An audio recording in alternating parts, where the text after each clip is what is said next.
Today's episode is brought to you by the Positively Productive Toolkit, a collection of workbooks that guide you through self-discovery and self-awareness. These self-guided workbooks, which include links to assessments, can be completed in minutes. Request this free resource and others at the positivelyproductive.com/resources page. There are rhythms operating at every level of our lives. Daily rhythms, weekly rhythms, seasonal rhythms, life stage rhythms. Even internal rhythms that are built in. When we ignore those rhythms, we expend a lot of extra energy just to do the same task. When we work with them, things get noticeably easier. You're listening to the Positively Living Podcast. I'm your host, Lisa Zaratny, founder of Positively Productive Systems and a productivity coach certified in positive psychology and stress management. Join me as we explore ways to live a more proactive, positive life with episodes on productivity, self-awareness, mindset, entrepreneur life, habits and systems, simplicity, fun, and more. I understand overwhelm personally as a multi-passionate entrepreneur, wife and mom to kids and cats, and as a caregiver. I'm here to help you choose what's right for you so you can do less, live more, and breathe easier. Sound good? Let's get to it. Welcome to the Positively Living Podcast. I'm your host, Lisa. And if you've ever reached the end of the day, where you technically had enough time to do everything, yet still felt like you got nothing done, this episode is for you. We talk a lot about time. We track it, schedule it, protect it, complain about not having enough of it. And I get it. Time is finite and visible and easy to measure, and it's precious. It makes sense that we would want to focus on it and how we spend it. But time isn't the only variable we need to consider when we want to make the most of our days. Here's the thing. Two people can have identical schedules and get completely different results. Same hours, same tasks, totally different output. Why? Because it's not about the time. Or not just about the time. It's about the energy to take action within that time. Time management is a very popular topic, and I talk about it because it is important. But here's the thing, it only gets you so far. Time management is a useful skill, knowing how to prioritize, batch tasks, and protect focused blocks of your day. All of that matters. But time management has a fundamental flaw. It treats all hours as equal, and they're not. The hour you spend on a complex project at 9 a.m. when you're sharp and focused is not the same as the hour you spend on that same project at 3 p.m. when you're running on empty and running to find coffee or chocolate. And an hour of uninterrupted solo time looks nothing like an hour spent juggling kids, caregiving, or helping anyone else who needs something from you while you're trying to tackle a task. The calendar doesn't know the difference, but you do, because your brain and body are connected in ways a schedule can't account for. How much sleep you got last night, what you've eaten, where you are in your hormonal cycle, how much stress you're carrying, all of it affects what you're actually capable of in any given hour. If you've ever read the same paragraph over and over again, but you couldn't possibly tell me what was in it, that's your sign that you don't have the energy to do the task. And that's the kind of thing we need to be paying more attention to. Our energy ebbs and flows for many reasons, and some of those fluctuations are actually built into us.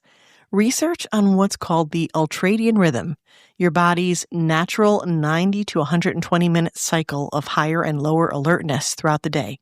It shows us that our capacity for focused work rises and falls in predictable patterns, and then other things that happen within our lives add the unpredictableness, so we're getting it from all ends. By the way, I covered the ultradian rhythm side of things in episode 215, Why You Need to Know Your Internal Productivity Rhythm. And if you haven't listened, I encourage you to do so. The science is fascinating and genuinely useful. So what all of this tells us is that your energy isn't random. It's shaped by your biology, your body, and your circumstances, everything happening in your life. And the more you understand it, the less you have to fight it, and the more you can do with that information to be more productive. That's energy management. So, the answer is less about time management and more about energy management. So what is that? Energy management is the practice of paying attention to your energy, protecting it, directing it, and replenishing it so that you can show up fully for the things that matter. And it's not just about physical energy, though that's part of it. There are actually several layers to consider. So the first, physical energy, is probably what you would think of when I say energy management. It's your body's baseline capacity. Things like sleep, movement, nourishment, and rest all feed this. Or if you don't have those things, will take away from it. It's often the first thing we notice that's gone when we don't have the physical energy, the fatigue, the heaviness, the sense that everything requires more effort than it should, that it feels like a slog. And yet, the physical energy drain is also the one we're most likely to push through rather than address. It's become familiar to us, to be constantly tired. We're constantly tired when we're new parents. We're constantly tired, I think, for parenting in general. We're constantly tired when we have a new business and we're working extra hours.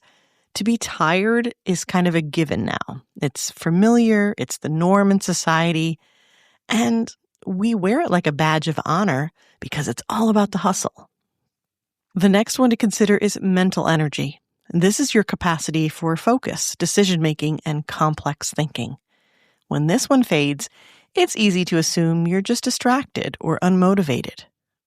But the cause often varies. It could be physical depletion, lack of food, rest, hydration. It could be hormonal shifts. And it could be stress response. All of these things impact your brain.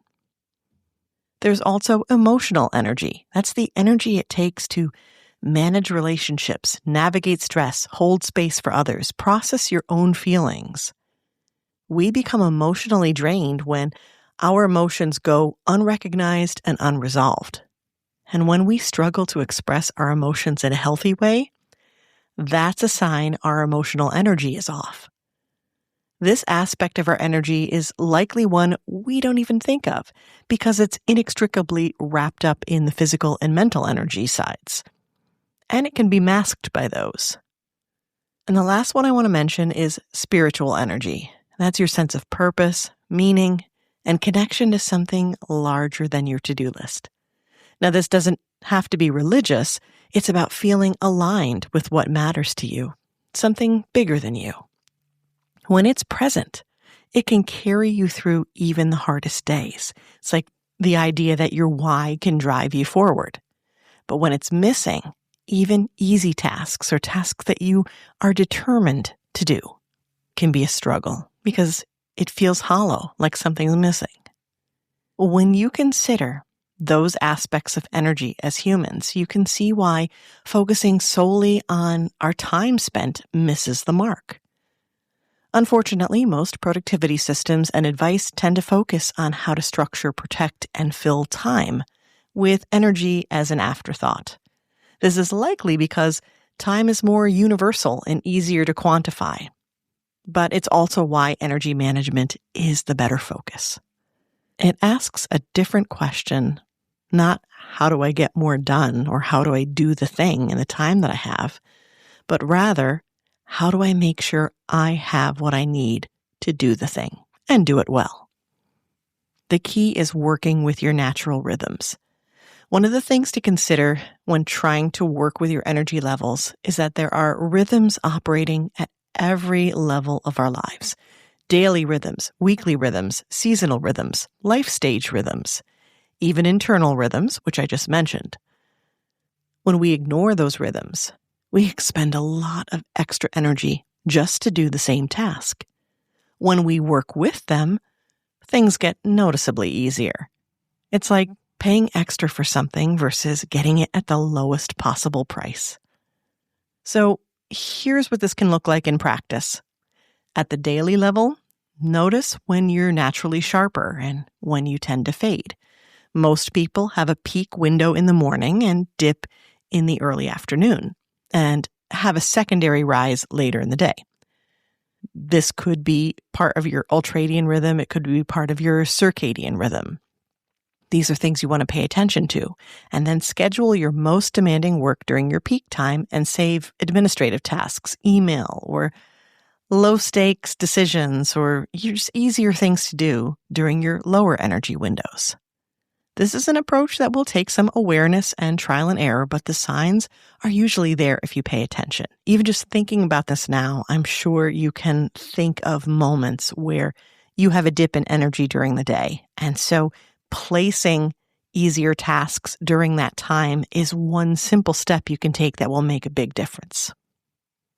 At the weekly level, some days will naturally have more capacity than others, whether because of what's scheduled or how you slept or simply how the week is going. So anticipating that by building in a buffer, a lighter day, that means that you have somewhere to go when things run over, which they always do, and where you can have built-in rest if you are on schedule. And that's something we don't tend to schedule. By having that lighter day, you're giving yourself that gift. As an example, for me, I use Tuesdays as what I call my self-care day, which means sometimes they're busy with medical appointments. Sometimes they involve some kind of pampering, my special quarterly hair salon visits, things like that. And sometimes they're open, and that's when I give myself permission to do less. And at a seasonal level, your energy and motivation will look different in January versus July. Your capacity will be different during a busy stretch at work, or when someone you love is going through something hard, or when you're in a growth phase. Expecting consistent output across radically different seasons of your life isn't realistic. It's a trap. It's a setup for shame, and shame is not a productivity strategy, at least not here. You can start with seasons of nature. That's built in already. So winter would be slower, a hibernating time, and summer would be more vibrant and energizing. So you'll want to make plans accordingly. You can consider school seasons as well, if that applies to you. And those have built-in hectic points where you need to schedule a lot less in other aspects of your life in order to balance out what's going on. Maycember is a great example of that. You can also consider your own personal season of life. If you have a toddler, or if you're now a caregiver, your schedule and goals need to be considerably different than if you're child-free or building your career. And I might as well bring up perimenopause. I'm going to bring it up again. That's a great example, or menopause. I mean, times in your life where energy is being pulled in different ways and you don't have the same energy resources. They need to be considered when you are planning what you will do and as you build an expectation of what you're able to do. So in terms of the seasonal planning, if you're curious about this idea, be sure to check out episode 119 on seasonal energy and in episode 160 with Eric Fisher on seasonal planning. I think you'll find that especially helpful for neurodivergent minds. Plus, he is the podcast host of Beyond the To-Do List, and he is a wonderful guest. You may also want to listen to episode 245 on themes as well. With all of this, just as I said in the very first episode of this podcast, well over 300 episodes ago, self-awareness is the starting point. If you want to focus on energy management, you need to focus on you. You can't manage what you haven't noticed. So self-awareness is where it must begin. Start paying attention to when you feel most focused and capable, when you feel drained, scattered, or resistant. What activities leave you feeling energized versus depleted? What's happening in your life right now, and how is that affecting your capacity? When you do this, you'll need to be honest and you'll need to come at this with curiosity, not judgment. You are looking for clues at this point. And then once you have a baseline for your energy or the things that impact your energy, you'll want to consider what you can do to boost it as well. And if you'd like ideas, You'll want to listen to episode 249, 5 Energizing Habits to Make You More Productive, where I talked about how overall well-being directly impacts productivity. Rest, nourishment, movement, and creative outlets, those things aren't luxuries. They aren't options. They're direct inputs to your productivity. So, energy management. How do you start? Let's keep it simple. You don't need to overhaul your schedule to begin working with your energy better. Start with one day this week to observe and document, to be curious. Pick a day and pay attention to how your energy shifts throughout it. When did you feel clear? When did you feel foggy? When did you feel motivated? When did you feel like you were slogging through wet sand? And what kind of sleep did you have the night before? What other things affected that? Was it a standard day? And if so, what did it look like for you? And what were you doing? There's tracking at first so that you can gather the data and figure out what's really happening. So you can pay attention to something you probably weren't even looking for before. So write it down if that helps, or make voice notes as you go if that's easier. If you like to externally process, you just grab your phone, hit record, and make a note of what's going on. Even a few observations at the end of the day can start to reveal patterns that you've been moving too fast to see. From there, you can begin to make small, intentional adjustments, protecting your peak hours for the more difficult tasks, scheduling in recovery time and extra buffer time, building in the kind of flexibility that makes your system work on hard days, not just on good ones. That's what sustainable productivity looks like, and that's what you're going for. I encourage you to try it this week. Pick one rhythm, daily, weekly, or seasonal, and observe it without judgment.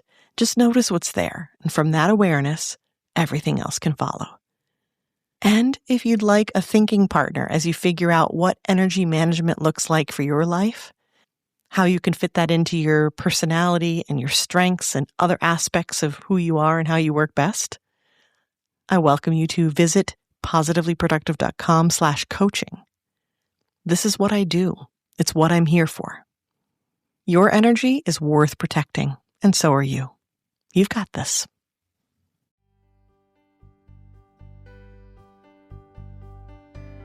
Thank you for joining me today. Your time is precious, and I'm honored you chose to spend it with me. I hope this episode inspired you, and I encourage you to think about one action you can take based on today's topic. Then share it with me so I can cheer you on. Go to positivelyproductive.com to connect with me, read blog posts, and access links from each episode and download resources.